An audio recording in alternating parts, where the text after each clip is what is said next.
Hello and welcome to True Crime Guys Podcast. I'm Lauren. And I'm Michael. Happy to have you. Welcome all true crime people. That's right. We're back. I say that every week. We're back. I don't know why. We're back? Well, technically we are. We are. I was thinking about your intros the other day. I was riding in the car. Very habitual. I say the same Yeah, shit. I was like, I'm pretty sure I could quote Lauren verbatim for the beginning 5 seconds of every episode. Yeah, I mean, that's good. It's like a warm welcome. You're right back in good company. Yeah, it promotes regularity in people's lives. Yeah. It's like you do the same thing. You know, you wake up, you drink your coffee, you take your dump, and then you take off. You turn on True Crime Guys on your way to work, and I say the same shit. And he says the same shit every day. And it's fucking Groundhog's Day. It's like, yeah, that's not like a tiny little bit that we just plug at the beginning of every episode. Lauren actually says it. It should be. We should just record it so I don't have to say it every time. Then you won't know what to say when we turn the microphones on. Right. Anyways, we have to start talking about this. Oh, yeah. We are going to complete the series. You know what we're talking about if you've been listening to us for a while. Yeah, you'd have to be a long while because the series Not that was forever long. We haven't ago. been around forever. We haven't been around that long. Earlier this year, we started a series called the Freeway Killer Series. Yeah. And we did an episode on Randy Kraft and an episode on William Bonin. Yeah, back to back. And then we're like, you know what? We don't want to finish this because this is our fucking podcast. Right. And we don't want to do it that way. We just never talked about it again. And then people kept messaging us going, are you ever going to finish the Freeway Killer Series? Are you ever going to finish the Freeway And we're Killer? like, oh, yeah, that old chap. Yeah, we'll get around to it. And so we finally got enough. Just like the Australian episode last week, we had enough hate that we're like, all right, we'll do it. All right, fine. We'll appease the masses. That's what we do. But it was fun studying. We just give in. It was fun studying Yeah. Mr. Patrick Kearney. So we're going to dive into him Right now.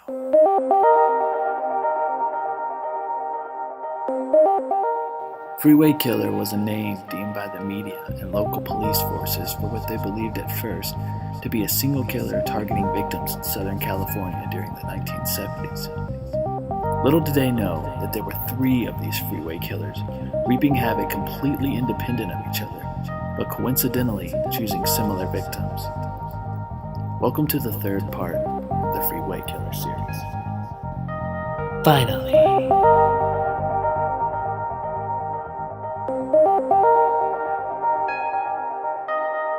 All right, so our case this week was Patrick Kearney, the Trashbag Killer. Oh, wow. How notorious. Why are you hating on the guy? He had his place in the game. He had his place in L.A. in the 70s. This is why we put this off for so long. It's because we knew that he's not our favorite. Not even close. But when I started, I think we're in good company and all the people that don't care about him. When you just glance at his Wikipedia page, you go, okay, he shot people. Yeah. And did stuff with their bodies and then chopped them up, put them in trash bags. And he was working in the same time as William Bonin and Randy Kraft and then a bunch of other people like the Hillside Strangler and all these people in Los Angeles that were out killing people. So he kind of got I wouldn't say, if he was the only one working in the 70s in Los Angeles area and killed 28 people or maybe more, he would be super notorious. But it just so happens that he was working at the same time as Randy Kraft, who killed in the 60s. Right, he's up there in the big leagues. And then William Bonin is just his own beast. William Bonin was just the way he did things. He had a creep van that was modded out to hold people down and torture and kill them. Bonin was MVP, I guess. Yeah. And we say we don't idolize these guys. Patrick Kearney just wasn't ready to be brought up to the show yet. He's a AA player at best. All right, well, that's what we're doing this week. AA player. That's the name of the episode. I think as we go through it, you'll see that he definitely was. I don't know. Do you think he's interesting, or he's just He is interesting. He's just more of a necrophiliac, right? He's a necrophiliac. He wasn't as much off on the necrophilia way more than the other guys. He wasn't as much into torture. No, he wasn't looking for confrontation though. That's why he was just a shooter and he shot, very strategically. Yeah. Because he knew if he missed or hit in the body or something like that, and the guy had a chance to fight back, it was over. Because he was 5'5". 5'5". Yeah. He was. He seemed like he picked guys that were larger guys that. Yeah, on purpose. When we go through his childhood, you'll find out why. We'll just start. Oh, because big kids bully little kids, Lauren. Right. That's pretty. So let's start. Spoiler alert. Let's start at the beginning and find out what turned Patrick Kearney into the Trashbag Killer. So he was born September 24th, 1939. born in East Los Angeles, California, to George and Eunice Kearney. His father, George, was a police officer. And his mother... overbearing, right? Was he? I mean, he was strict. His father? Yeah. We see that. That's like a pattern in a lot of the killers that we do. Yeah, well, I mean, this is the 40s. You have that overbearing father. So, and his mother was a stay-at-home mom. So I don't know if I didn't read that she, like, doted on him. Like, that seems to be a really common thing with serial killers where, like, the father's... No, I did. Father's an asshole, and then the mother, like, is there She to was very comfort. protective of him. Was she? Yeah. Oh, yeah. Okay, well, then we're starting to Right? fill in some holes here. Checking some boxes. Yes. When he was 4, his brother Michael was born. Hey, Michael. Hey. That's not a popular name at all. Yeah. I know. We'll see it a few times in this. Not just his brother, but other people in this story are named Michael as well. When he was 5 years old, he began elementary school in Montebello, California, where he was... This began the trend of him being picked on relentlessly through school. Yeah, his trend started early and didn't really change. Like, usually you see a lot of people change, you know? Yeah. Like, if they get picked on through elementary and middle school, then they'll take on a different personality in high school or whatever, or just become a loner.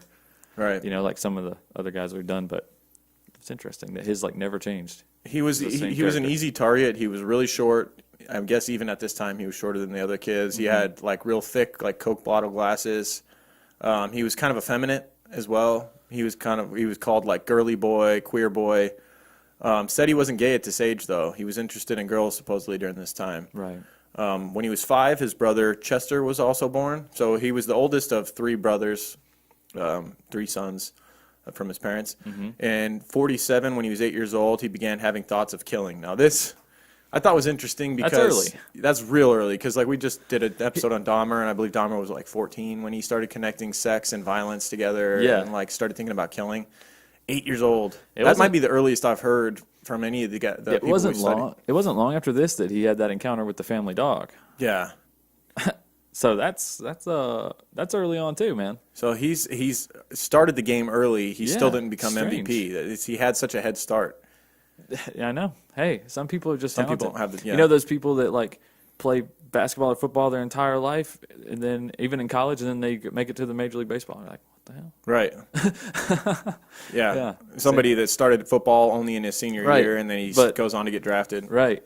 But Kearney here has played ball his whole life and still can't hang with this dude, this other athlete that just came from another sport. Right. It's a shame. He had all the hatred and everything built in too. Right. He had everything to his. But he wasn't abused at home. I mean, No. he was coddled by his mother at home, and his dad is strict. Maybe that's what it was. Is like he thought he was real angry from being picked on, but like the hatred that like a William Bonin had in him from like his nonstop. He had a fire. He had a different. Yeah. There was no denying what William Bonin had inside him. It was almost like Panzram, where it was just like those two, Bonin and Panzram, the evil, just the hatred in them because they were constantly abused from the time they were little.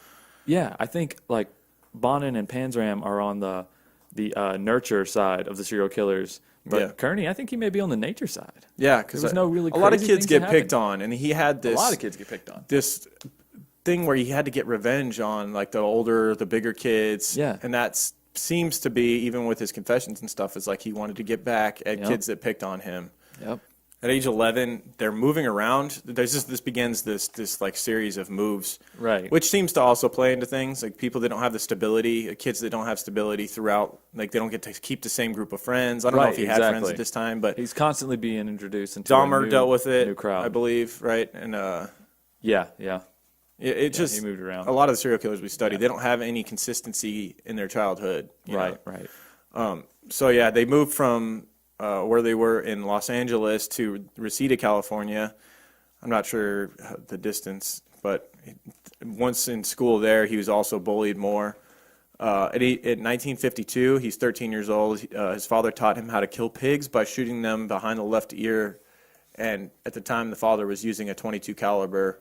Which is strange because this is the same method and caliber weapon that he would end up using. Now, his father was using a .22 rifle. But why would you find that strange? I mean, if your dad taught you a great way to kill something. I didn't say it was strange. You know what? I think I'm going to go for the left foot today. Right. Just mix it up. Maybe Dad don't know what the hell he's talking about. Well, his father's theory and a bunch of limping pigs. And Patrick's later theory was that shooting behind the ear causes less bleeding. Now, I can't say that I've ever seen it, but apparently... It makes sense, actually. Why do you think so? I don't have a scientific reason. Man, I didn't think you were going to call me on that shit. That makes sense. It's all good. Shoot him behind the ear. There's less bleeding, obviously. What the fuck do I know? I don't know. We need to talk to a medical student on this. Why is there less bleeding behind the ear? I don't know. What do you want from me? We have plenty of people that are in the medical field that listen to the show. Tell us why there's less bleeding back there. Yeah. But just one person. After somebody tells us, I'm going to tell everybody that we know already. Right. We don't want every RN on here listening. For the next year. For the next year. I was just listening to your... oh, shit. That was so long ago. Okay, so... Where were we? His father taught him how to kill pigs by shooting behind the left ear. That was his age 13, and he began practicing on animals at this time. Yeah. I don't know if he went off on his own and did it, or Probably. It was kind of vague. He claimed to have had his first sexual experience with a family dog around this time. That's something you alluded to earlier. This is it's funny because even at that sign, the parents are seeing all this, right? They're seeing the fascination with guns and killing and then torturing of animals, and then he has sex with the dog, and then they're still like, well, I don't know. I think we'll just keep waiting it out. I think we'll it's like, oh, I'm sure this is just a phase. But do you think his family knew that he had sex with the dog? Because he just later said that this is what happened. I don't think if his family knew, I think there's definitely time for some therapy. I don't know. Everything I read about that suggested that they knew. Ugh. Yeah. Because I feel like it was one of the things that was just kind of swept under the rug, especially by his dad. Because his dad was, the stern disciplinarian and liked to pretend his family was perfect while he's out, serving and protecting. So. Oh man, I'm just trying to think what would you do in that scenario if you found out your son had done such a thing? Definitely an appointment with a therapist. Yeah, I think would be, and like a whole bag of dog treats for the dog as well. Yeah, maybe some ice. Well, okay. I love my animals. Yeah. Well, let's move on. In the winter of 1953, he's 14 years old. He attends junior high school at Diane St. Lykeman Special Education Center in Reseda, California. Oh, it's a rough age to transfer schools, man. Yeah. And it's a rough age. And especially when you look like him, he was kind of like we talked about, an easy target. Yeah. And so he's bullied further at this school. Same stuff. Right. Girly boy, all of that. It's starting to get a little more serious, I think, at this point, though. Because, he's getting older, he's starting to recognize his sexuality, and he's starting to feel hate for it, and you know what I mean? I think this fire is really start boiling right here. Yeah, we talked about with Randy Kraft and William Bonin how they would, denied their homosexuality in the younger age, and, right. and because it was a time where it wasn't accepted. Right. So that may have been going on. He was, holding in this... Oh, for sure. Big secret, and everyone else is picking on him, and it's like he's trying to keep it under wraps, but people are seeing that he's more effeminate and calling him out on it publicly. Right. Probably isn't helping and all right. that. During this time, his father becomes a travel agent. When they're 14, the family moves again to Wilcox, Arizona. Oh, here we go. Another middle school move. Yeah, so they moved to a completely different state this time. They moved down to Wilcox, Arizona, where Kearney enrolls in Wilcox Middle School. He starts studying other languages and became fairly fluent in Spanish, Japanese, and Chinese. That's really impressive. Super impressive, if it's in fact true. That is so impressive. I mean, I read it from a good source. I mean, I've tried to learn Spanish so many times. It's hard, man. It is. It's hard to learn another language because you really got to stick with it. It's like exercise. It is. For your mind. I've done the same thing where I'm like, I'm going to learn Spanish. And for 2 days, I'm listening to these podcasts. Yeah. In Spanish and stuff. Practicing and this and that. And then 3 days later, I'm like, fuck it. I'm just going to listen to something else. Yeah, most of the time there's a translator. But to learn Spanish, Japanese, and Chinese at the age of 14, that's impressive. To where you're fairly fluent, I don't know if I can even believe that. Fairly fluent. Especially in Japanese and Chinese. Yeah. Those are not easy to learn. Right. That's a lot. That's the hours you'd have to put in. I guess if he's getting picked on at school and he's not hanging out with anybody, he's just going straight home and but you had to think he had homework and everything else too. It's how do you find time to learn those 3 things? Right. I don't know. You think you just learn those languages so he could just cuss the people under his breath while he's walking down the hall? Yeah, maybe. I'm sorry, what? Well, something that we didn't mention yet is that later on we get a lot of flack for saying people's IQs and stuff because most of the time it's just we realize that it doesn't play into being a serial killer. Right, and also that people a lot of times they estimate the number for someone because he didn't specifically take a test and then have the thing made publicly. Right. We realize it's not a direct exact science. But he was probably the smartest, especially of the freeway killers. I know Randy Kraft was smart, but his IQ was estimated, talking about Patrick Kearney, his IQ was estimated in the 180s. Jesus. And he ended up being an engineer for an airplane. Yeah, electrical engineer, right? An electrical engineer for an airport or whatever. For an airplane. Airplane. Just one single company. airplane. For an airplane. An airplane. It was the best airplane around, too. So electrically efficient. Right. 22 calibers behind every seat. Oh, that's nice. So if the plane goes down, you can just shoot yourself? Yeah. I think that should come standard Oh, yeah. in planes. Like you make your choice. You want to go down with the plane, or you can just decide now to just end it. Go ahead and exit out. Yeah. What if you don't shoot yourself in the right place? Or you can make a deal with the person sitting next to you to just, if the plane goes. But, like, what if you just hit some bad turbulence? It's a bad turbulence. Oh, my God. You may have pulled the trigger. Are you sure it's not crashing? Right. They said there'd be bad turbulence. Oh, boy. Yikes. Yeah, so then the family moves again. They move from Arizona to Redondo Beach, California, where he attends high school. Jesus, settle down, people. You know? I know, it's like they're moving more than they're changing underwear here. For me, I just don't understand. You've moved a little bit more than me, but I've pretty much been... My parents, I grew up in the same house until I was 20, then I bought my own house, and I was, Yeah. never moved. That's it, huh? Never moved. I actually was kind of envious. I was like, I wanted to move a little bit. Sounds Sounds cool, sounds glorious, but I'm sure it's not. It's one of those things. It's kind of exhilarating just moving into a new place. Yeah. Or just even a new area like within your state. Yeah. It's kind of fun. Just being on a different side of town, new experiences, you meet new people, new neighbors and shit. Mm-hmm. But Patrick Kearney, I don't think he believed that way. Well, when you're a kid, yeah. No, if I was in junior high moving schools, when I went to junior high, we had another elementary school that was close by, and they didn't have a junior high school to go to. Mm-hmm. So like we would merge. So basically, like every class was mixed. So like half the kids you went to school with in elementary school and half you didn't. Mm. So it was almost like going to a new school. Right. Almost. But it was really stressful. I mean, being 6th, 7th, and 8th grade.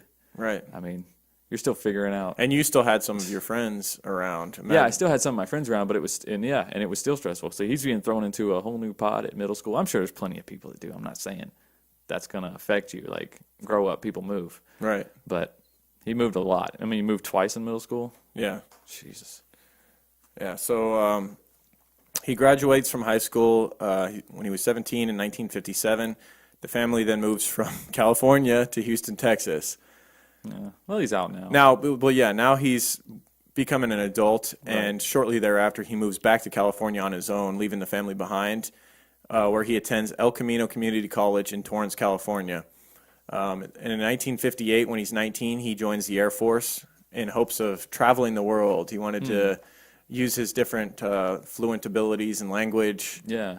To be able to dump bodies everywhere. See the world and all that. Instead, they stationed him in Texas, where his family had moved. Don't! And it backfired on him.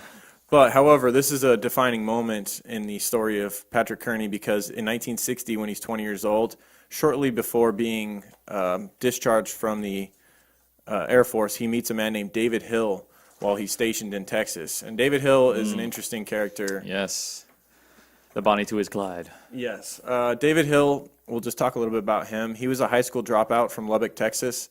He had a rough childhood. He was one of 9 children, and his father hung himself in 1948 when he was a young child. Nice.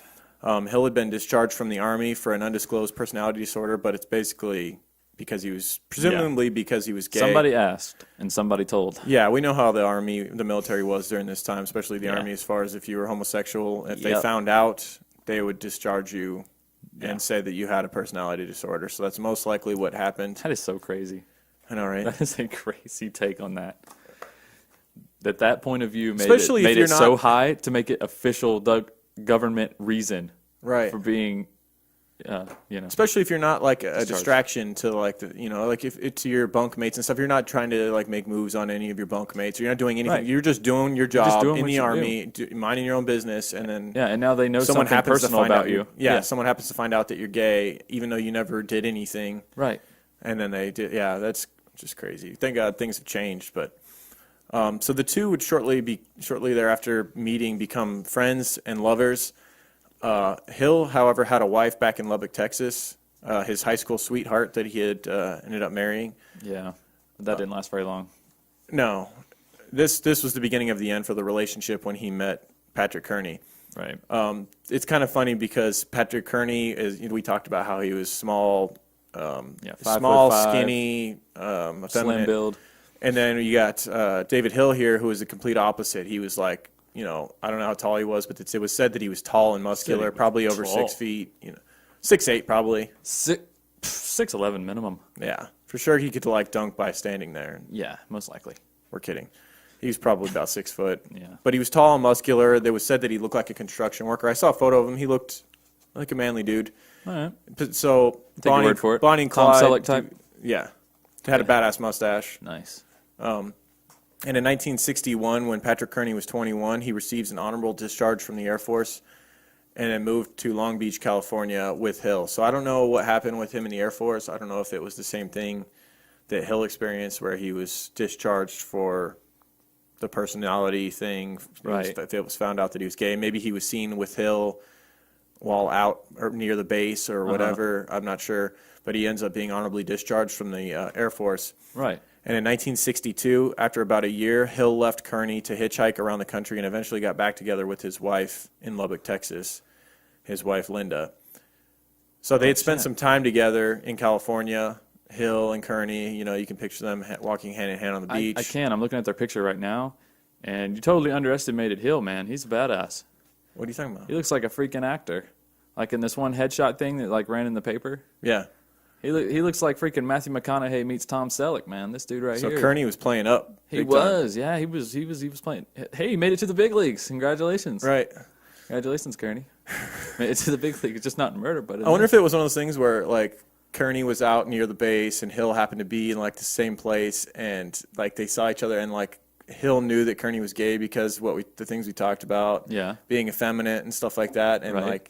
That's because Hill had the limited options as far as it wasn't acceptable to be openly gay as much then.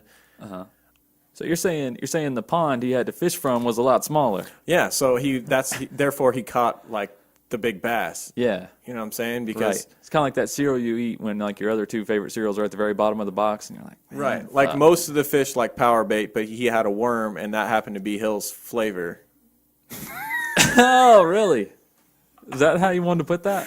Is that how we wanted that to portray? I guess. I don't know, man. I like it. It's funny.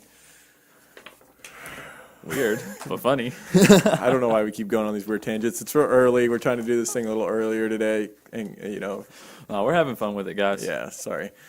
So as we mentioned, Hill had moved back to Texas and gotten back with his wife. It wouldn't last long. He'd be back before too long. Right. However, in 1962, Kearney begins taking history classes at California State University at Long Beach. He's hurting during this time from losing Hill and seems to have brought back, losing him seems to have brought back even more rage. Right. It seemed like Hill kept him in check almost. Randy Kraft's very similar scenario. Remember Randy Kraft lived with that roommate for a long time? Yeah. And there was periods during his killing that took breaks where it was he was just focused on his relationship and things were well. I think it's because they get that fix and they can float a little bit. Right. In the meantime, they might as I well love you enjoy so life. much. I don't even want to fuck any dead bodies. I don't even want to. God. I'll never cheat on you with anyone alive. Right. God. And so it's this time where he kills for the first time. And this is in 1962.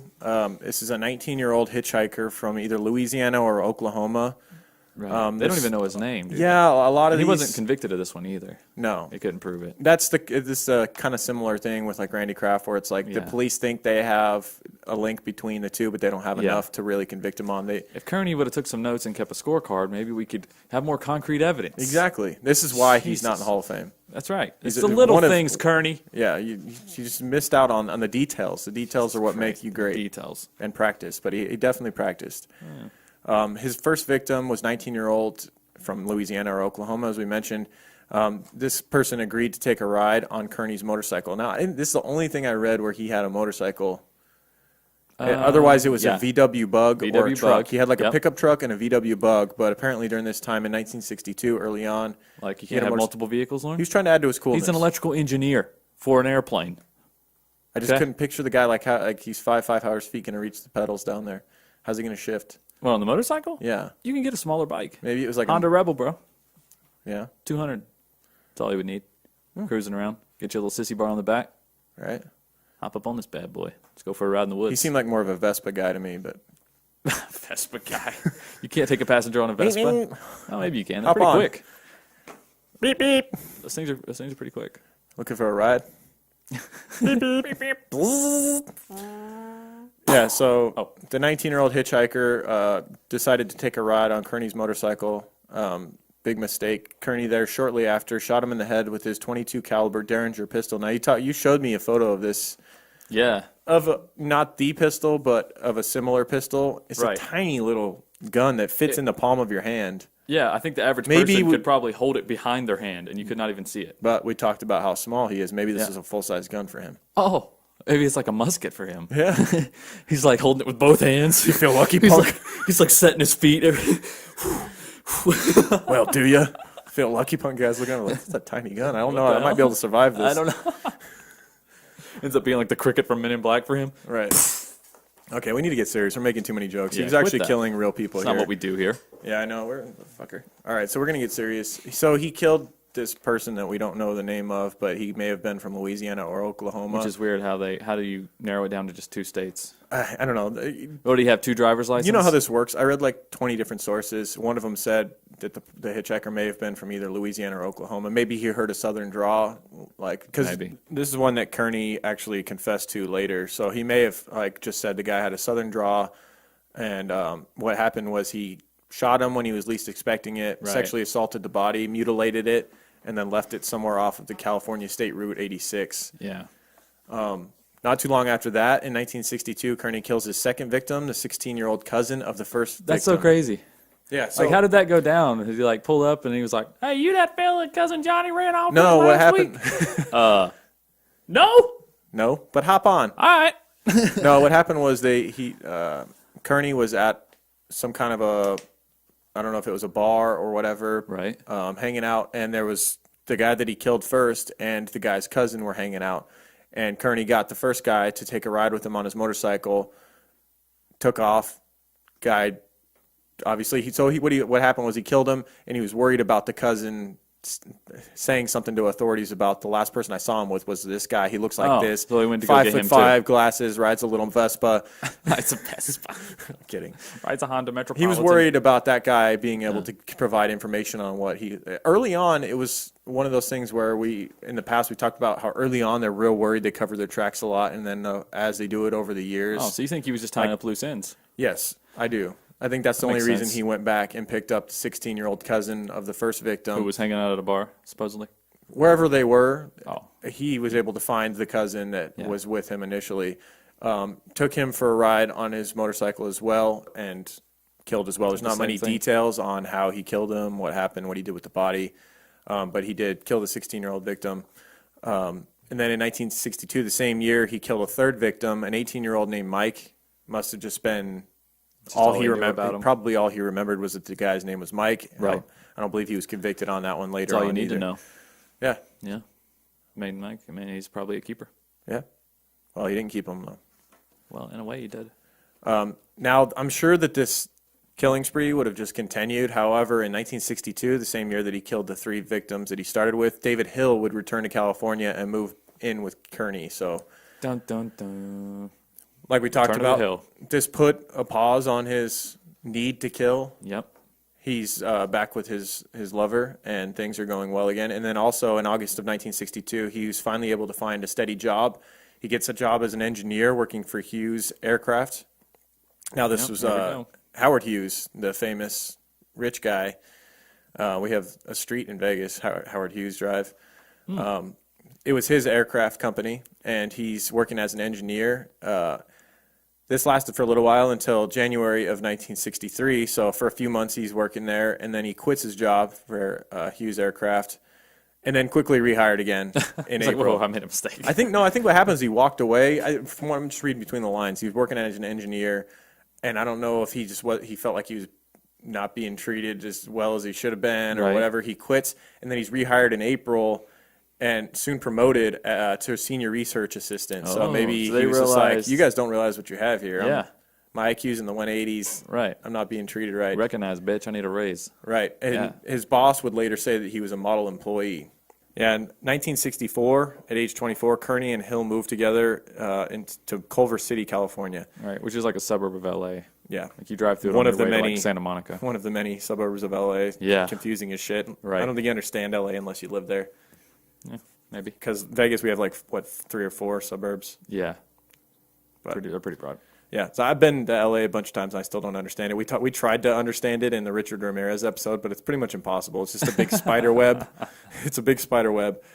And that's why there were so many active serial killers just jumping around county to county during the 70s and 80s, I think. Right. In 1966, when Kearney is 26 years old, David Hill and his wife finally get divorced. Oh, long overdue, So right? David Hill's finally free and clear. The two of them can ride off into the sunset together. There you go. It's about time he cut the cord. Not really. Their relationship was so on and off. It was. Oh, yeah. Well, you got two psychopaths pretty much. Why was David Hill a psychopath? Because he took part. He knew about this shit. You think so? Because he was never convicted. We'll have to talk about that theory later. He knew about this shit, Lauren. Okay, well, here's an instance where he definitely could have known, where he was in the same house. So in 1967, in June of 1967, Kearney's 27 years old at the time, David Hill was invited by Patrick to go to Mexico on a trip. They met up with an old friend named George, and George actually invited them to stay at his house in Mexico for the duration of their vacation. Now, I think they were there for a while, like weeks, maybe months, hanging out. And then one night, Kearney decides to shoot George in the head while he slept in his master bedroom. What the fuck, Kearney? Can't introduce you to nobody. Dude, I let you stay at my house, and you sneak in the night and shoot me in my bed. What the hell? This is why I would never do like be Airbnb so or pissed like if I have was random David. people stay at my house that I just Oh, met. no. No fucking way. I know. My tattoo artist was talking about that. A lot of people use it though. People use yeah, it she said successfully that all like, the time. She said she'll have multiple people at one time. Like during one weekend, she'll have like 2 or 3 people in different bedrooms of her house. And there's no fucking way. After doing this episodes that we've done and knowing how people are, like, Yeah. how could you trust? You can hardly trust people you know, let alone some stranger that comes in your house. You That's know like they're snooping through, like sniffing your underwear or some I just shit. thought of something. Airbnb is like the equivalent of hitchhiking back in the 70s. Right? Seriously. It is. It's like we're so careless with that. Yeah. Just letting people in. It's like, I'm not picking up that guy. Oh, you want to stay at my house? Yeah. Oh, now that's I'm different. not only suspicious of the 50 people. bucks a night. I'm actually, you know what? I'm more suspicious of the people that are willing to like that want to do Airbnb and have you in their house than I am the people that want to stay in the house. Because like someone who comes to Vegas, they're just looking for a cheap room, like they want to party or whatever. Right. I understand that, but the person that's like, I don't know. I guess it's money. So, but then There's cameras and shit in But there. yeah, I also feel like there's a decent percentage of them that are like, I want to get some like, you know, people in my house and I can fucking have cameras set up in my room or whatever, doing some creepy shit. That is creepy. Or like when you go out to the strip to hang out there and this person's in your room just like looking through your shit. And Oh, man, doing who yeah. knows what. Oh, that's creepy. Yeah. That's a good point. Anyways, Whew. Kearney. Never using Airbnb. Back to Kearney. In Mexico, he kills George while he's in his bed at night. He then drug his baddie. He drug his baddie. He drug his baddie to the bathroom. Not funny anymore because he drug his body to the bathroom for sex It's not funny. in the bathtub and then dismembered it. He also says that he skinned the body with an X-Acto knife That's crazy. and removed the bullet from the skull. This is what we were talking about as far as him being worried about getting caught. Yeah. He actually took the time to take the bullet out of the skull because that's a lot of times if you watch like cold case files and Talking stuff. about a lot of time to skin a body with an X-Acto knife. Well, this was kidding George's me? house, and it was just now playing to what you said about Hill knowing. Hill was on this trip. He was at the house. Yeah. What's his excuse? Supposedly didn't hear the gunshot. Out cutting the grass? Yeah, and Bullshit. and Kearney's in there doing whatever with the body and stuff. Where is Hill during this time? Like, Yeah. I don't know. it's just strange. How did Kearney have time to like kill him? Hill's probably like, what you doing in there? Don't you know I need my alone time? All right, I won't bother you. Those beans are killing me. Yeah. You've been in there for 3 hours. Yeah. So then he buries the body in George's backyard and behind the garage. The remains would not be discovered for over a decade. That is so crazy. You think they would search? That would be like the first places they would search all over. If the owner of the home was dead, I don't know like, how it works wouldn't you in just Mexico. search that property? I don't know if George had like any family or friends that would know he was missing, and this is Mexico. I don't know how Right. things work down there. It's probably pronounced Jorge as well. Or Jorge? George? Or yeah. Right. This is also something that would be reoccurring throughout his killings, and a lot of bodies police still kind of attribute to Kearney down in Mexico because it had the same markings of of the way he killed. They would find bodies in trash bags that were dismembered down there, and he was definitely making trips from Southern California down into Tijuana. Yeah. And so they believe that he killed many people, many young boys down in Tijuana because they found the same, like I said, the exact same MO. The same MO down there. Same brand trash bag. They're like, they don't even sell it in Mexico. The same brand, really? Yeah, probably. I made that shit up. I actually believed you for a second. In December of 1969, at 29 years old, Kearney purchased a home for $20,750. Pretty cheap, especially in California. Yeah. But this is 69. Could have made a killer profit on that thing. Yeah. This is the house in Redondo Beach where many of the later murders were the murders didn't usually take place at the home. However, he would kill them on the road, take the body back, where he would have sex with the body and dismember it. Right. During this time, Hill and Kearney are fighting a lot, and in June of 1971, Kearney returned home to find David Hill had left just a note and was gone. And this kind of began a rampage for Kearney. The killings would start on June 26th of 1971, and they would last until 1977. So he goes on a 6-year rampage. That's crazy. It's what's odd to me is like, I guess he really didn't want to get hurt again at this time. But I feel like if you had that relationship and that kept you from killing and it fulfilled your needs, which obviously it did. It may or may not have. When they were on the ups, though, he wasn't killing. Well, which was most of the time. He may have been. He may have been killing. Because he was still they were getting into fights, and then he would take off and go down to Tijuana. Well, on second thought, fuck my theory. Yes, okay? That's what I'm saying. Is that what you're saying? That's what I'm saying, because I do believe they would get into fights. Maybe he wasn't killing in California. Right. He wasn't bringing the bodies back home for Hill to see. But I think they were getting into fights, and then Kearney would take trips down to Tijuana and kill people down there. Yeah, and the little beetle. Yeah. So he goes on this rampage, and the way he would do it during this time is he would pick up young men at either gay bars or he would pick up hitchhikers along the freeway, hence Freeway Killer. Right. Also, he would leave the bodies dismembered in trash bags along the freeway sometimes. Right. He even went to the dump at times. He was getting pretty uniform with the whole method now. Yeah, he would dump the bodies out in the desert. Yeah. He would shoot them in the head while driving the car a lot of times. So like we said, he would catch them off guard, and he had that little tiny pistol that he would use. Right. He would drive to a secluded area then after shooting the person and sodomize the body, bring the body home, dismember it, put the parts into industrial trash bags, and dump them somewhere along the freeway, desert, or landfills. Which is crazy because he probably could have just put it out in his trash.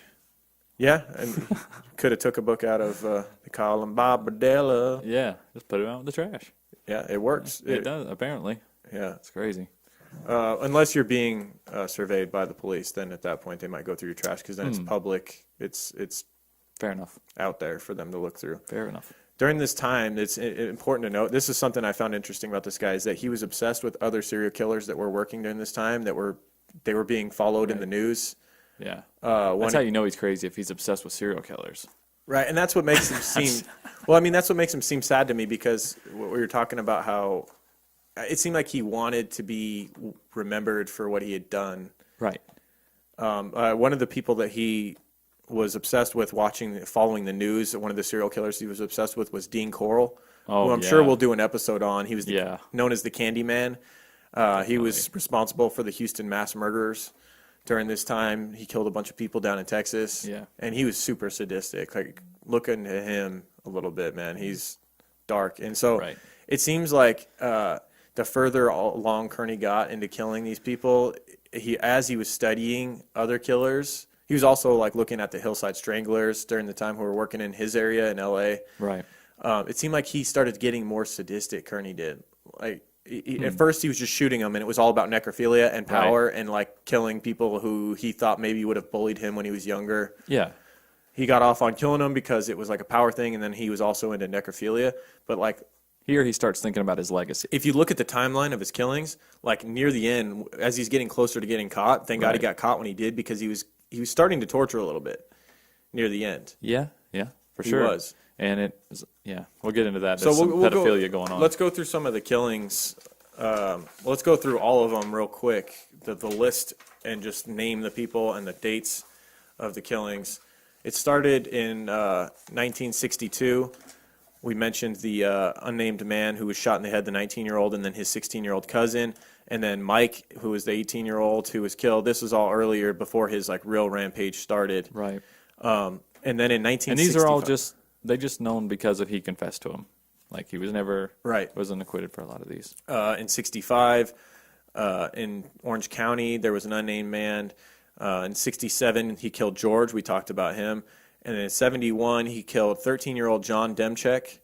We'll talk a little bit more about it. There's some that we focused on and we have details on. Mm-hmm. We just chose a few of these killings just to give more insight into these, and we tried to choose add more killings. Weight to it, because a lot of times you list all these people and it's like, and we tried to choose killings that stood out, not only in as far as the method, but also is to give insight in his psychology at the time. It's like, this is the transformation that he's going through, right? And you can tell it in this killing, Yeah. So it's not that this person's more important. That's why we focused on him or whatever. Right. Well, we also focused on some of the younger ones to show what a sick fuck this guy. That's really what I'm saying. Because he was probably the most. Was changing. He was probably the most pedophilic of the other freeway killers. Not even probably. He was. I mean, he killed the youngest. I mean, there was single-digit ages. Yeah, there was an instance where William Bonin, I remember, he killed a 12-year-old. I think his name was Macabre. He was on his way to Disneyland. That was real hard to study that part. But this dude killed 5-year-old, 8-year-olds.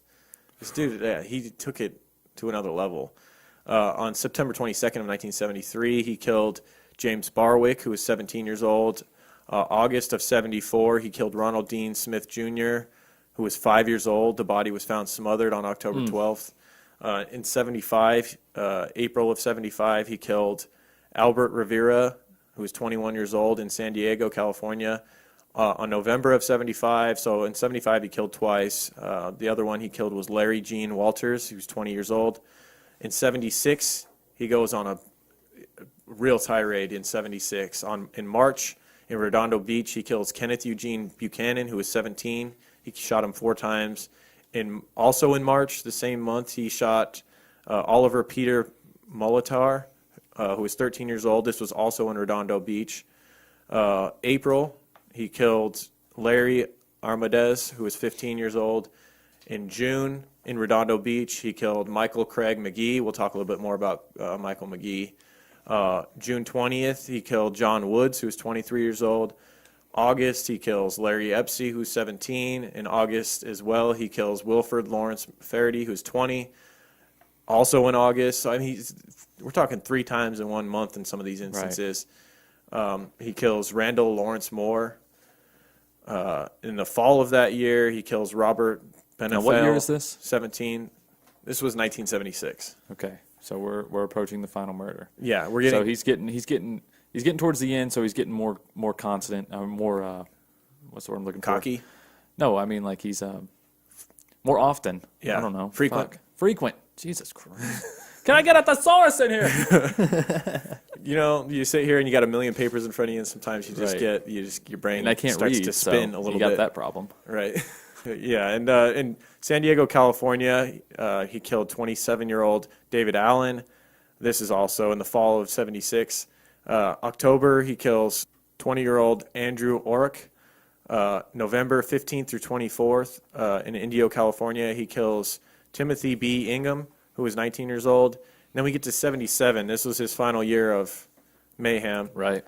On January 23rd in Los Angeles, the body of Nicholas Nicky Hernandez Jimenez, who was 28 years old, was found. Also in February, Arturo Ramos Marquez, 24 years old. March 13th, John Otis LeMay, who was 17 years old, was found shot in the back of the head and dismembered post-mortem. Now, John Otis LeMay would be the one that would take him down, and we'll get more into that shortly. Right. However, on April 6th in Redondo Beach, 8-year-old Merle Chance was also killed. His body was discovered on May 26th. He'd been smothered with a sweater. And How old was he? He was 8 years old. I read a lot about his family, and that was a real sad one where he was just real loved. And there's whole pages of kids that went to school with him who wrote about what a great kid he was and all this stuff. It was real rough. But let's go through the murders that we chose to highlight in detail. And one of them was Ronald Dean Smith, who was 5 years old. This was on August 24th, 1974, that he'd killed. Ronald was late home for dinner, and his grandmother had been watching him. His mother was out of town. He and a friend had been playing in a nearby park and gotten into what they called a sandbox fight, was his friend told the police. Yeah, that's where you throw sand at each other. Yeah, that's what I until you figured. both can't see. Right. Yeah. And I guess Ronald really got hit good because he was at the park crying, and his friend went home to clean up. Yeah, you probably went right for the eyes. Yeah. Yeah, that's what you do. And that's what Ronald should have done to Yeah. Patrick when Patrick showed up and offered him a ride. Yep. Ronald remained at the park where Kearney picked him up, and Ronnie's 22-year-old mother would later make a heartfelt statement to the press begging whoever took him to return him. However, he was not returned, and almost 2 months later, on October 13th, 1974, there was kids collecting cans along the Riverside County's Ortega Highway when they found the badly decomposed body of a young boy, which was later identified to be Ronald Dean Smith. Jesus. So it just shows that he was willing to go to 5-year-olds. He went from 5-year-olds to all the way up to 28, I believe, might have been the oldest that he killed. Okay. And Yeah, that's it's one of those things where crazy. you're just speechless because it's like it's a 5-year-old that he killed and Yeah, I mean- dismembered, and like yeah. I mean, you feel for all of these victims, but gosh, 5 years old, man. yeah, the families of them. It's just like you know they must have like deep regret. It's like, why did I let him go to the park that day? The grandmother probably felt responsible in some way when she really wasn't. Right. His friend that left him at the park probably felt responsible, and it wasn't his fault either. It was Right, the fault of this fucking creep who thought it was a good idea to pick up a 5-year-old kid at a park and Yeah. kill him. You know, Because it's in 74, they're not thinking about that. Although you should have been, because it's like serial killer capital. right? And serial killer, like, But did they know heyday. it? But did they know it at the time? Like, I guess it was all over the news, especially in all over. '74. Yeah. Yeah. In '71, June 21st is another one that we highlighted. We talked about 13-year-old John Demchek. He was picked up on a corner in Englewood and offered a ride home. Kearney shot him as soon as he entered his truck. He then drove 15 miles southeast along California-Mexico border to a secluded area, dragged Demchek out of the truck, undressed him, and raped him, left him there to die. This was one that stuck out to me because it was a little bit more sadistic in that he knew that Demchek wasn't dead when he performed the sex acts and then left him there to die. Right, and that for like over 6 years, right? Yeah, it would be 6 years before the body would be found, and that was only because Kearney had confessed to this one. These are some of the ones that had a little bit more details to them, and also that like the reporting went beyond where you got news clippings about what the families had to say about these things. And You know, it just occurred to me, like, you think he let this boy live because he was 13 years old and he could subdue him physically, maybe you know, because he was trying to get the power from what we Right. talked about from being bullied. because I feel like if this was a 6'2", 200-pound man, He would've just would've shot him him and killed again. him. He Yeah. would have killed him, shot him again. Yeah, Yeah, he was kind of a coward for sure. yeah, Not kind of a coward. This is a guy that abducted 5 and 8-year-olds, raped and killed definitely them. a coward piece of shit. Definitely a fucking coward, for sure. During this time, this is another one that I felt we needed to add in here because of like there was a lot about what the family went through. There's a lot of reporting about the family suffering. Yeah. Right. John's father, Stephen, took this extremely hard. Stephen had it in his head that John may have moved to San Francisco because he was really into music at the time, and that was a big hotbed for music. At 13? For the Deadheads and stuff. Yeah, I mean, we don't have Netflix to sit around and watch. 13-year-olds are going to concerts and stuff back then. So they're just moving. They're just moving. Well, he could have ran away. We got any Netflix? I think I'll move to San Francisco. Well, that's what his father, Stephen, thought, is that John may have ran up to San It's an Francisco. independent kid. Hey. I mean, like if I thought Or maybe my it was denial from his if dad. I thought one of my kids ran away, I wouldn't think they moved to another town. You know what I Well, mean? now, They didn't relocate. I think they're just wandering around out there somewhere. Don't you think 13 and 71 was, you were a little bit more mature than a 13-year-old nowadays? We definitely baby our children more. Now, that's a good thing, I think. Is it? But I think 13-year-olds in 71 were exposed to a lot more, and they didn't have as much distractions as far as they didn't have Okay. like TV to watch as much and Netflix and Right. iPads, and Yeah. From what I've seen, they were out doing stuff more. 13-year-old would be out more. So Right. From what I've seen in TV shows, that's true. right. I've seen movies where 13-year-olds run away and they hop trains and I've seen stuff. Sandlot. Yeah. The point I'm trying to make, Michael, is that his father went to San Francisco looking for him and stayed there and like left the family and said, I found a job. He actually lied to his wife and other kids and said, I found a better paying job in San Francisco, and moved there and continued to look for his son. Meanwhile, the body wouldn't be found for 6 years, as we had mentioned. Right. After the body was found, John's mother, Norma, had to identify the son it was basically by a piece of clothing, because, obviously the body would be too decomposed by then. The worst moments of a parent's life. Right. She identified the piece of clothing as John Demchek's, and it was said that shortly after the mom died because she was so heartbroken. Oh, God. Yeah. So this is the kind of devastation these things cause, and I know we've been making a lot of jokes throughout the whole thing. We can't help ourselves, we're goofy bastards, but we do realize the weight of these things, and we don't want to make light of that, Right. We just want to make it a little easier to digest, but we don't want to be insensitive. We can't help but joke because it is such heavy shit. Defense mechanisms? Yeah. It's just our insecurities. One more that we have to bring up was 13-year-old Michael McGee. This one was interesting to me because he was a troubled boy. He dropped out of school at age 12. He committed many crimes, including burglary and auto theft. And in June of 1976, Kearney picked up Michael while he was hitchhiking and invited Michael to go camping with him at Lake Elsinore. It's kind of weird because usually Kearney would get you in the truck and he would just shoot you, right. But on this occasion, there must have been something different about Michael McGee in that he invited him to go camping, and Michael McGee said, not today, but ask me another time. And and Kearney actually dropped him off at home, and the next week, Kearney showed up at Michael's door. His sister answered and said that he was grounded and he couldn't go out. Roughover, Michael slipped out the back door and caught up with Kearney while he was driving down the road. Kids. Right, listen to your parents, listen to your sister. Damn. Don't get into vehicles with creeps that are like way older than you. Oh, man. And I guess his brother even caught up to like the car and was like trying to plead with him, and he left and went camping. And Patrick would later confess that he shot McGee in the back of the head, raped, dismembered, and used trash bags to dispose of the body. His body has never been found. And there was also an interview. There was a thing I read that Patrick had specifically brought up that this was like a self-defense one, where McGee was saying that he had broken into houses and he was inquiring about Patrick's home, and he felt threatened. And he said that he crushed his bones up and you'll never find him because he had like this anger towards Michael McGee that he was convinced that Michael McGee was going to shoot him or something. Whoa. Yeah. Maybe he caught him stealing from him. I don't know.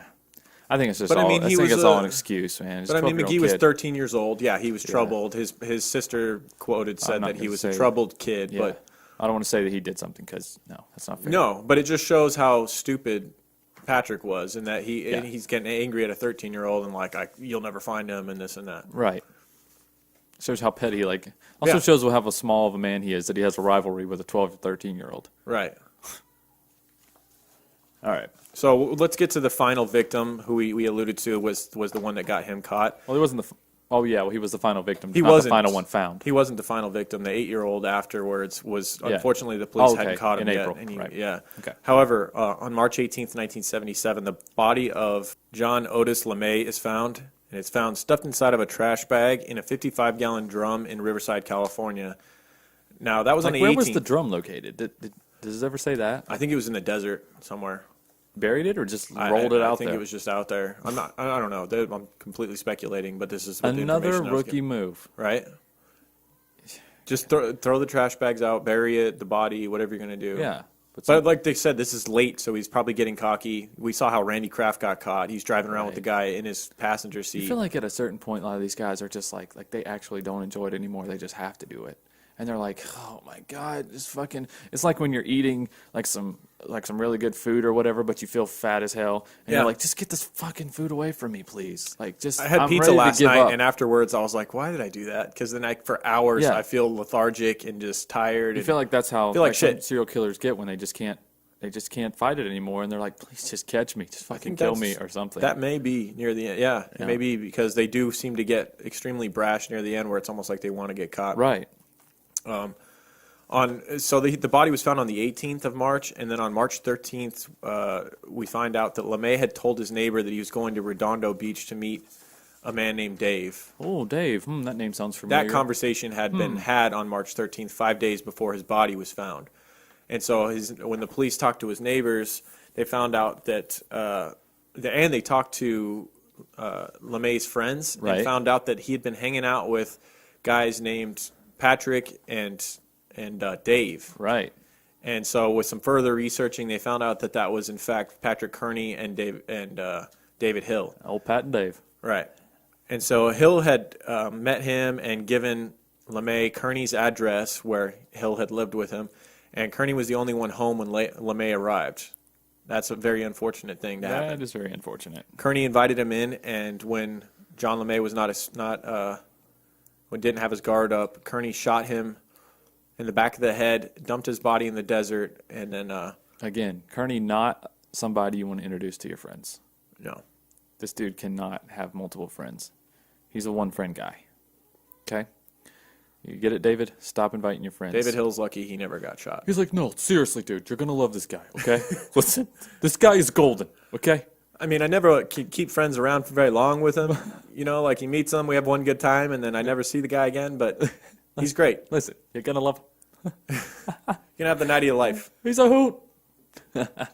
So after the police had talked to his friends and figured out who these two were, that led the police to Kearney's home, and a series of searches ensue from there on. So on March 19th, 1977, the first police search of Kearney's home is conducted, and then 2 months later, the last day that Kearney is reported at work at Hughes Aircraft was in May 6th, 1977. Yeah, he's just showing them what they're missing again, that's all. Yeah, so running away is usually a good sign, you know. Right, yeah. When they take off and they leave the state and everything. Usually that means they're innocent. Exactly. Then on May 19th, the police search Kearney's home again. And then on May 20th, Kearney stops by Hughes Airport to pick up his final paycheck. Kearney and Hill flee the state and travel to Texas, New Mexico, and Arizona. And then again in June, on June 3rd, police again search Kearney's home. And then they find samples of hair from Hill, Kearney, and their poodle, plus blue fibers from their rug that were matched to those found on the body of LeMay. I thought poodles didn't shed.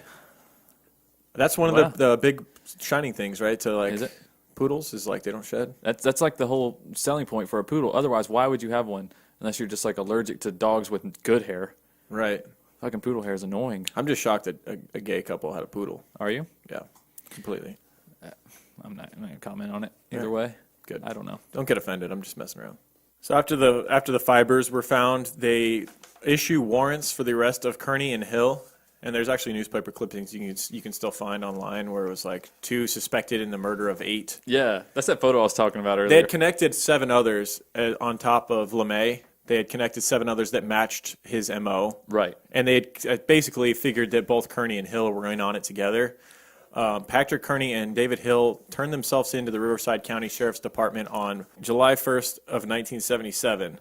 And this was due to Hill's family in Texas, so they had gone down, they'd ran away. They'd run like cowards, as Kearney tends to be, is a coward. And their families convinced them to turn themselves in, right? Hill's family did. So they went down to Texas where Hill's family is, and they convinced them to turn themselves in, so they did.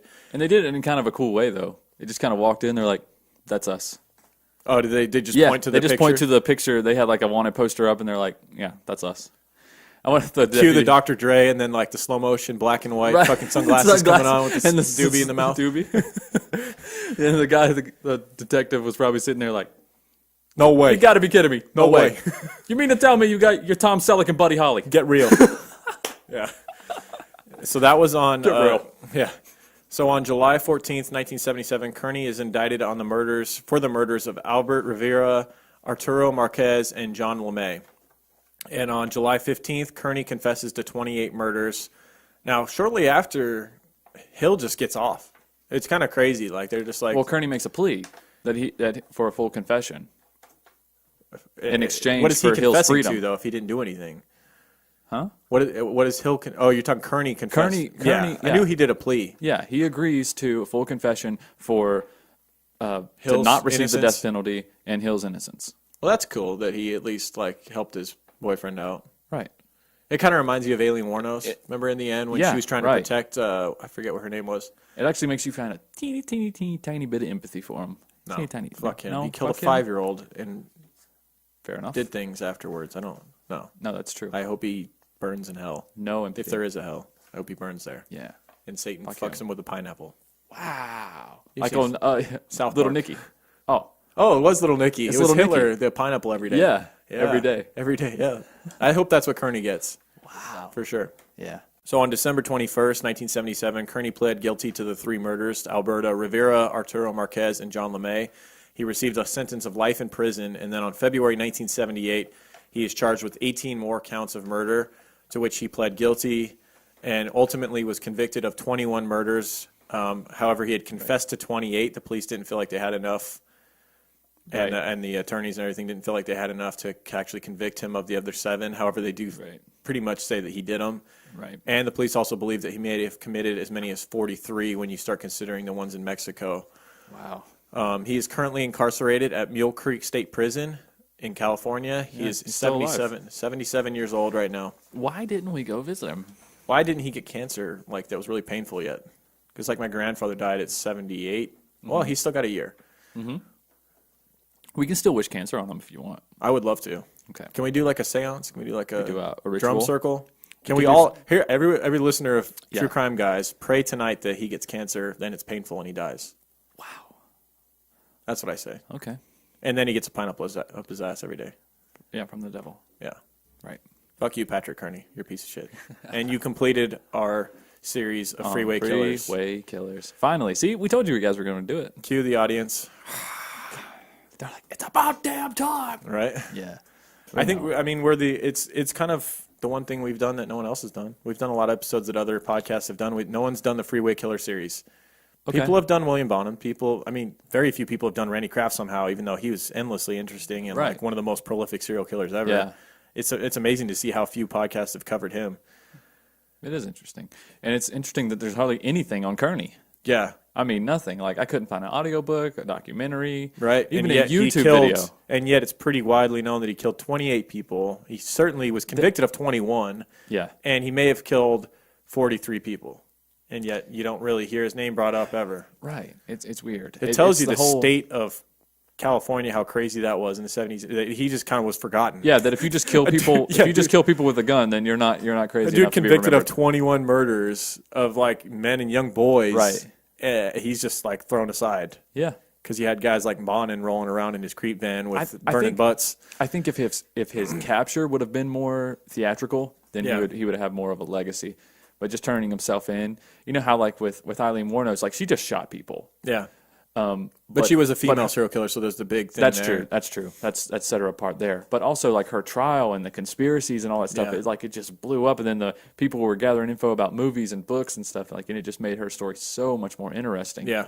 And it just added that whole other side to And her. her where you're interviews. like, wait a minute. Her interviews near the end Yeah. added a lot to And then it. the self-defense claims and stuff. Yeah. But yeah. So he can't really claim self-defense on like a 12-year-old. So No. asshole.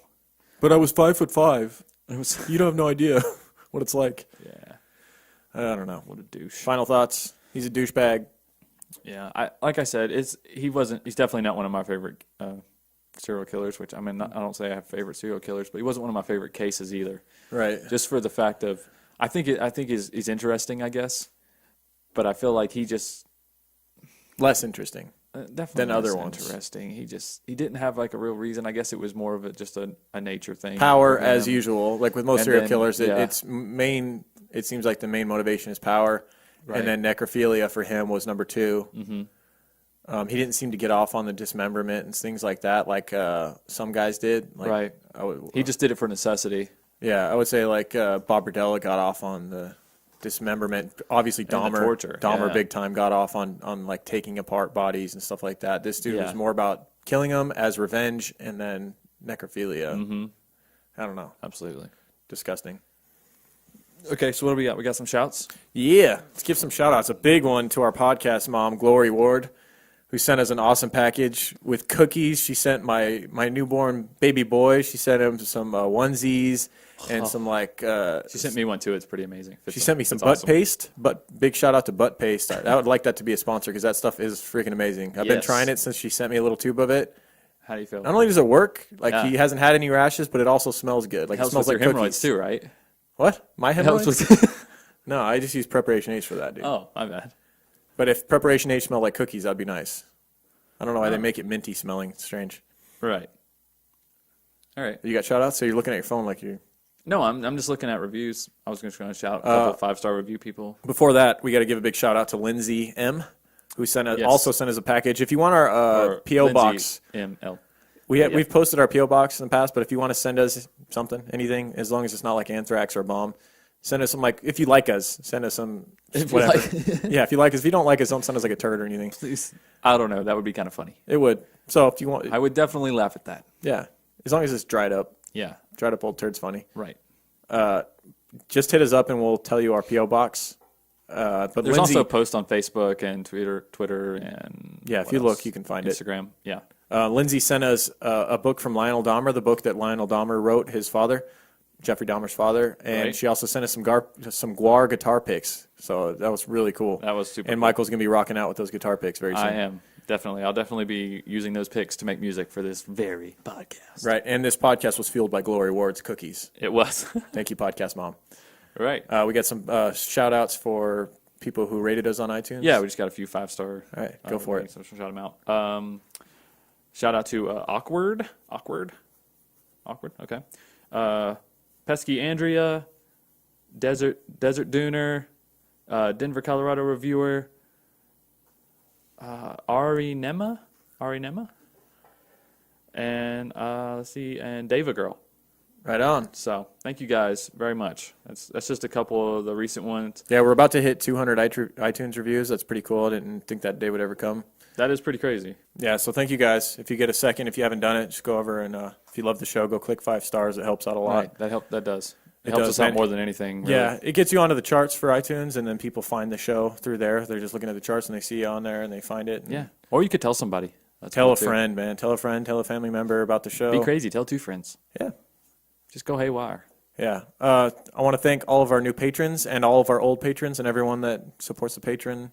Yeah, and everybody who donates, one-time donation, we love those too. Yeah, Thank anybody you that guys donates, so much. we have a ton of the classic True Crime Guys Creeper Van stickers. We still have a bunch. If you want to donate just a couple bucks, we'll send you a sticker. That's right, guys. If you want to support the podcast, but you're like, hey, I don't want to make a monthly commitment, or already got enough commitments, totally get it. Like, you can go on our Podbean page. Yep. Click the link at the Stickers. top. Yeah, click stickers. If you're on mobile app, just click home, click stickers. Yep. Boom. Send us whatever, a couple bucks, like I said, and we'll send you some stickers. Yeah. And a little handwritten letter as well. Make you feel special. That's right. Yep. And what else? Because they are special. TrueCrimeGuys.com. TrueCrimeGuys.com. That's what I just said. Yeah. Goes to the Podbean page. Find us on Facebook. I got a shop button on there for you guys to go right to our store. So if you go to our Facebook page and click Shop Now, it will give you a link straight to our portfolio for all of designs. your gear. If you just so happen to want to wear some Creeper gear. Right. Speaking of Creeper gear, want to talk about our next giveaway? Yes. If you are a Patreon supporter, even if you're not yet, but if you do join in the next week or so, on our next exclusive episode. Wait, are we doing one more regular episode? Yes, real quick? we got one more next week, and then the following week will be. Right. That's what I thought. We think we're going to do the Green River Killer, but we're not 100% sure yet. Pretty sure. Pretty sure. Anyways, but it could be BTK. Who knows? Could be. We might creep up on you and surprise you. Could be. Or I just gave it away anyway. We're going to be doing a giveaway on our next exclusive episode. One person who's a Patreon supporter is going to get anything from our store. One item. Yeah. Any one item, any color, any size. Shirt if you want a shirt, or phone case, or whatever you want. Whatever you want. It's on us. We're going to randomly. Whatever color you want. We're going to throw every Patreon supporter's name into a hopper, and it's going to select one person, and they're going to get a free item from the store. So right. That's going to be fun. Yeah. That's another thing you get. You get not only exclusive episodes, and you get a special shout out, and you also get maybe a giveaway, because we've already done at least one giveaway. How many giveaways have we done on Patreon? One, right? We've done one on Patreon. 2 giveaways total. Yeah. So. Yeah, free shit. We're trying to do that more and more, guys. Trying to give back. We really appreciate what you guys are doing. Absolutely. Hit us up on Twitter. Hit Lauren up on Twitter. He gets bored on there. He Yeah. doesn't get enough replies. Yeah. On Instagram. You can also follow True Crime Guys on Instagram and Twitter, of course. Snapchat. I'm blown away by how many Snapchat. freaking people go and follow us on Snapchat. Snapchat's a fun We need to avenue, post man. more stuff on there. Yeah, we do. We posted some stupid shit today. Yeah. Today being I want to give Friday. a shout out to Alicia McDonald, because she always sends me hilarious Snapchats. Oh, yeah? Yeah, she's funny. I got to get logged She's in really on there, funny. man. Quit knocking me off every time I log in. Yeah. Douche. Almost daily, she sends me something silly on there. It's great. I don't get to enjoy any of them. Do you know how to save shit? Any last words? Any last shout outs? No. I usually take photos and screen caps on my phone if I'm supposed to shout someone out. Do you have any more shouts? Anybody? Call in now. Oh, we don't have phones. Big shout out to Kristen Goldbranson, whom we haven't talked about the new badass logo she made us. Yes. I put that up on Facebook. Lauren's put it up on the Patreon page. She made an animated photo of the two of us standing there. Yeah, it's pretty amazing. It's just classic. It's us in cartoon form. It's freaking hilarious. Yeah. It captures us so wonderfully. Yeah. So we're thinking about putting that on some gear. So. With the Beavis and Butthead of podcasting. Yeah. So we're thinking about putting that on some shit, on some shirts and maybe some coffee mugs and all that good stuff. Make it available. Somebody asked me to make the Keep Creepin' logo available on phone cases, and they are now. So if that was you, asking you shall receive. go check it out. Yeah. Boom. There you go. All right. I think we've said enough. Have we said enough? I think we've said plenty. Thank you guys for tuning in. We will be back next week with some more creepy stories. Yep. And Lauren will say, "We're back. We're back. We're back again." Yep. Back in studio. Back in studio. Thanks for checking out the show. Keep creeping. Keep creeping.